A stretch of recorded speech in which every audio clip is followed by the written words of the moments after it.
Гарриет Бичерстоу, Том Байкенин кепеси. Китеп Тең мүмкүнчүлүктөр социалдык борборунун студиясында жазылып даярдалды. Окуган Умсунай Өссөрова. Бишкек 2023. Биринчи глава. Бул главада окуучулар гумандуу адам менен таанышат. Февраль айынын суук күндөрүнүн биринде Кентукки штатынын П шаарындагы кооз жасалгалуу ашканада эки джентльмен вино ичип отурушту. Алар отурган бөлмөдө үй кызматкери жок эле. Алар бири-бирине жанаша отуруп алышып, кандайдыр бир өтө маанилүү маселе жөнүндө сүйлөшүп жаткан сыяктанат. Айтууга оңтойлуу болуу үчүн гана аларды джентльмен деп атадык. Бирок чынын айтканда, алардын бирөөнү джентльмен деп атоо такыр ылайыксыз эле. Ал семиз жана кодо бойлуу, одуракай жүздүү немеле. Ал эми анын ыгы жок шайкелеңденип, текебирленип отурушу коомдун жогорку чөйрөсүнө кирүүгө тырышкан төмөнкү наамдагы адам экендигин көрсөтүп турат. Анын кийген кийими көз түшөрүлүк абдан кооз эле. Чаарала беш манты менен чыкчырылтып байланган сары темгилдүү көк галстугу анын жалпы турпатына ылайык келип турат. Одуракай, жоон бармактарын катар-катар шакекке толтурган, төшүндө сааттын салаңдаган жоон алтын чынжыр боосуна салаңдатып, ар түрлүү түстөгү желбирөөчтөр таккан, сөз кызыганда менменсинип ойноп, аны шалдыратып коет. Ал адамдын сүйлөгөн сөзүндө сыпайыгерчилик, маданияттуулук жок эле. Биз канчалык так келтирүүгө тырышканыбызга карабастан, анын айтып жаткан одоно сөздөрүн бул жерде кайталап айтууну ылайык таппадык. Аны менен аңгемелешип отурган мистер Шелби чыныгы джентльмен экен деген пикир калтырат. Ал эми үйдүн жасалгасы жана көркү, анын ээси акча аябай, март жана бай турганын көрсөтүп турат. Биз жогоруда айткандай, бул отурган эки эркек өтө олуттуу маселе жөнүндө сүйлөшүп отурушат. Биздин ишти так ушундай бүтүрүүнү каалар элем, деди мистер Шелби. Жок, сиз экөөбүз келише албастыгыбыз мага көрүндү. Мен макул боло албайм, мистер Шелби. Такыр макул боло албайм, деди. Анын коногу коньяк куйган рюмканы көтөрүп. Кечириңиз Гейли. Том ошончо баага татыктуу. Ал жакшы негр, ишеничтүү, ак ниет, акылдуу. Анын башкаруусу менен менин чарбам эң жакшы өсүп жатат. Ак ниеттүү, бирок анын ак ниеттүүлүгү негрдин ак ниеттүүлүгү да, деп өзүнө коньяк куюп жатып мурчуйду Гейли.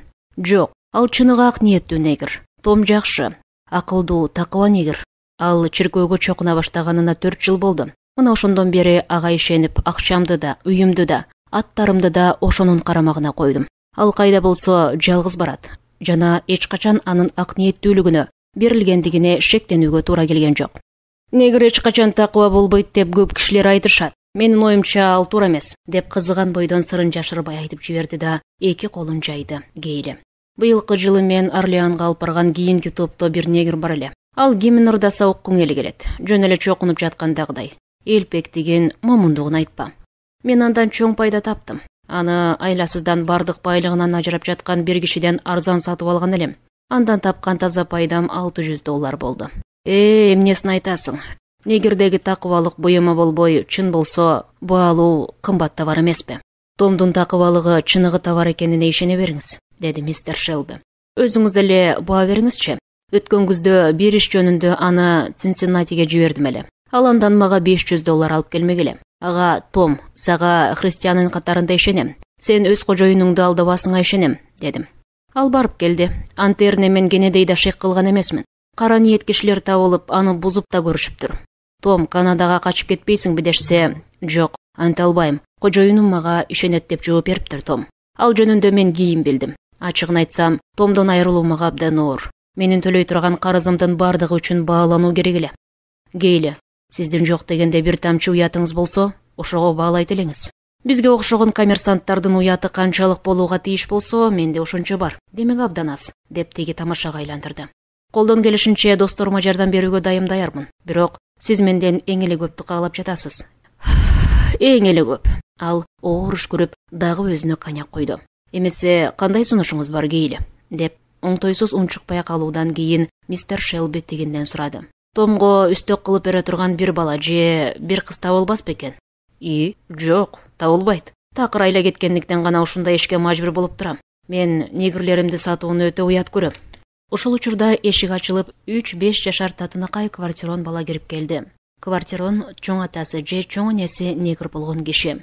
Анын кебетеси укмуштай татынакай эле. Жибектей капкара тармал чачы, ортосунда чуңкуру бар, тоголок бетине куп жарашат. Узун кара кирпеги бар. От жанган чоң кара көзү айланага кызыгып карайт. Саргыч кызыл шотландкадан чак тигилген кооз кийими анын тышкы сулуу түрүнө жарашып турат. Ал бир аз жалтайласа да, өзүн ишеничтүүлүк жана оюнкарактык менен эркин алып турушу аны бардыгы сүйүп, эркелеткендикке көнгөндүгүн билдирет. «Эй, кара бала!» деп мистер Шелби ышкырды да, жүзүмдүн шагын ыргытып, «Карма!» деди. Ал ыргытылган жүзүмгө секирди. Кожоюн болсо боору каткыча каткырды. «Бери кел, кара бала!» деп команда берди мистер Шелби. Чакырыкка бала чуркап келди. Кожоюн анын тармал чачын сылап, алкымынан кытыглады.